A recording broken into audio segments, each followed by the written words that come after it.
1972, leaving behind countless poems and a love of this country that was passionate, if not always romantic. Still, he hoped for great things for us, as this famous quote suggests. So, happy birthday, Hemi, from New Zealand. Tonight, happiness at a time when we in the Western world are richer, healthier, live longer than at any other time in human history. Our happiness cup ought to be running over. We should all look like, well, this really. Yay. Except for the obvious variations in terms of boys and girls, but I'm sure you get my drift. But we don't. Happiness is proving more elusive than our very good fortune suggests it should be. Why? Well, if history doesn't tell us we're lucky, parts of Africa and the Middle East should. So why are drug companies getting filthy rich on the back of antidepressants? Why do so many of us feel exhausted when the evidence suggests that in terms of key indicators, well, we've never had it better, really? Soon we'll put these questions to a wise and happy Australian who'll tell us we're all setting the happiness bar far too high. But first, Phil Vine and a question for all adults. Can happiness be learnt? This woman had 10 car crashes in 18 months. But when you're searching for happiness, I figure you've got to take a few risks. Don't worry, be happy. Can you actually teach people how to be happy? Yes. Pat is New Zealand's only joyologist. My mission, as discussed earlier, is to inspire people to live into their life purpose. Isn't it what everyone has wanted since the beginning of time? Eddie's been in the world 8 weeks. Carl Jung argued that we spend the rest of our lives trying to return to that state of happiness. Babies are just naturally happy. They laugh and they're sort of full of joy. And happiness seems to be just intrinsically something that we want and we love being. Like, I really like being happy. It seems that happiness is very much the emotion of the moment. Very few of us would be seen with any other face. Who is happy? What percentage of the time are you happy? These days, I'd say most of the time. 80%? I suppose about 25, 30%, something like that. I'm happy about 98.95% of the time. I'd like to think I was happy 75% of the time. I'm working on it. New Zealanders don't tend to be that honest about happiness, though. Surveys say 8 out of 10 people claim to be happy. At any one time, a quarter of us are on antidepressants. People take antidepressants because of the demands on society and the demands they place on themselves. They want to be happy, and just like people go and have facelifts and things like that, they want to look beautiful. People will seek out those things that they believe will make them happy. You know, people feel better for having taken the pill. Whether in fact it improves their lot or not is very debatable. If you can manage it, laughter is a slightly cheaper alternative. When you laugh, your diaphragm's engaged, your body's engaged.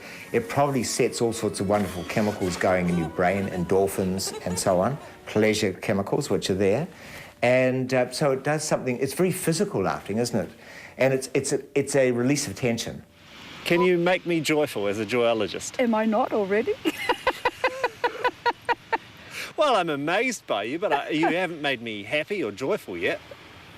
Then an element of that is your choice. So I agree to some humiliation as she demonstrates yogic laughter with an imaginary stethoscope. You put the stethoscope on the person's chest, Yep. and you listen intently, right?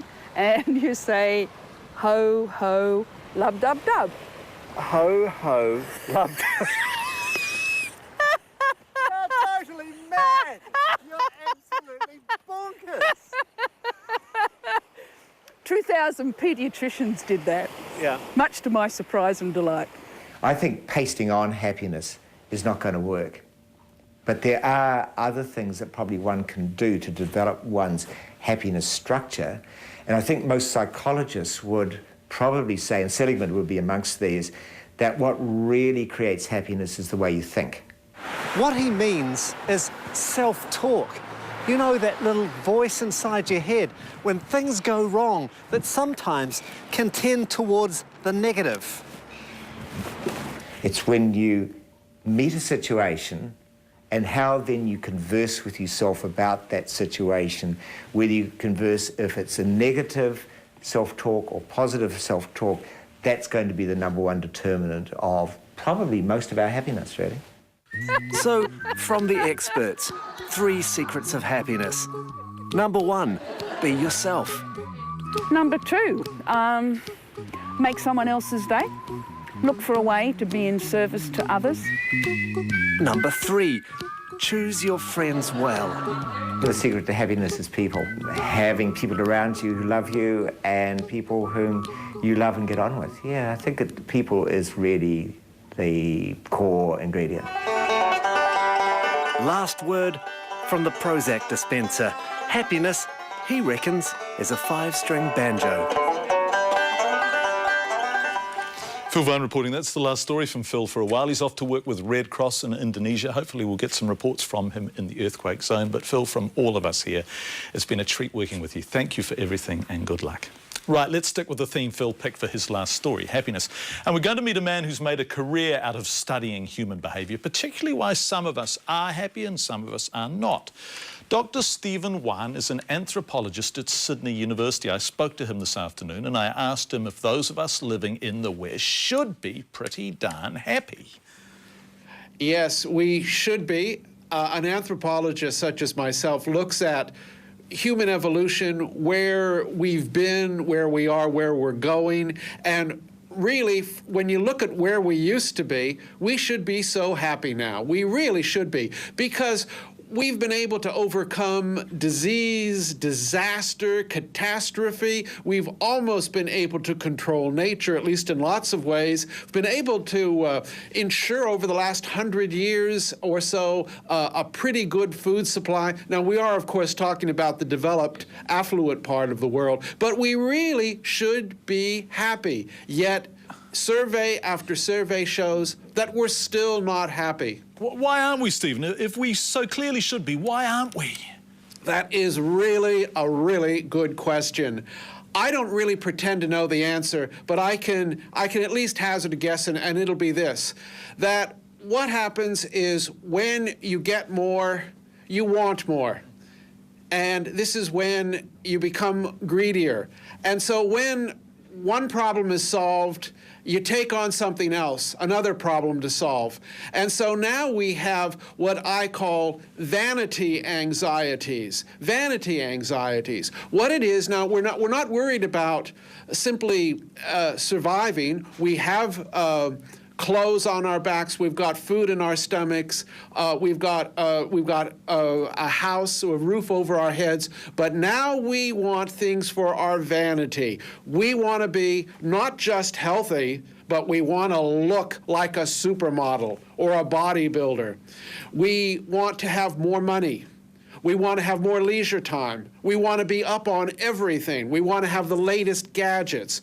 We'll be willing to spend a lot of money to get this. We want everything.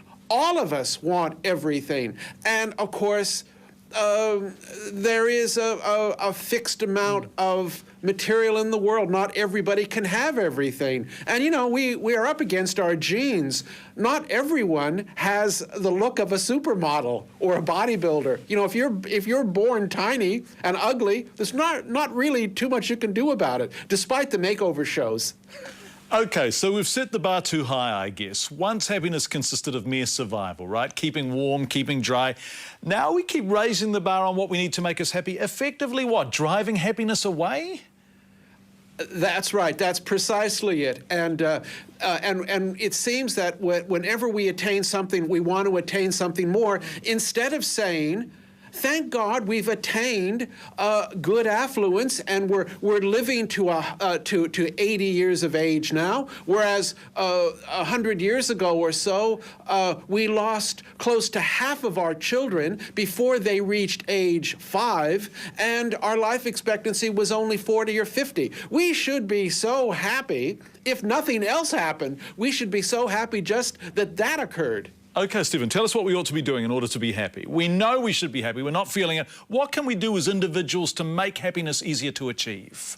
Well, I think what we have to do is we have to look at the happiness within ourselves rather than try to get happiness from outside of ourselves.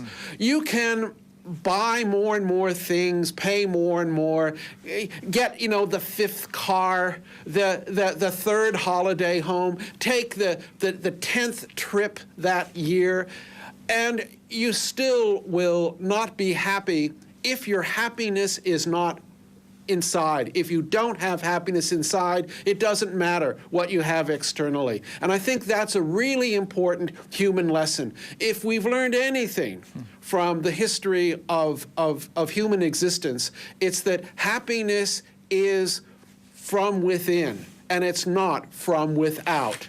Stephen, one last question before we go. Are you happy? You certainly look pretty happy. Are you? Everybody says that. I think, well, yes, I'm probably the happiest person in my age group that I know. And I also have the most energy, too. And, you know, touch wood. It's wonderful to be alive. It's great to be able to talk to people like you and to do this interview from Sydney to New Zealand. It's wonderful. So I've got so much to be happy about. But, you know, we all do if we look. Anthropologist Stephen Wine on the dream of finding happiness. And while we're on the subject of dreams, we'd like to get your help for tomorrow's program. Our special guest will be a man whose job it is to interpret dreams. That's right, Leon Maxon can tell you what your dreams say about you. So email us. Tell us about a recurring dream or recurring themes or images within dreams. That's the email address. And we'll put a few of your images, dreams or themes to Leon. Do make sure they're the type of dreams you don't mind sharing with the world. Our email address, campbellive@tv3.co.nz. Later in the program, she's red hot and she's learning how to dance with the best. Jackie Brown is at the New Zealand Tango Festival. We go there live, but after the break, the ultimate in recycling. The company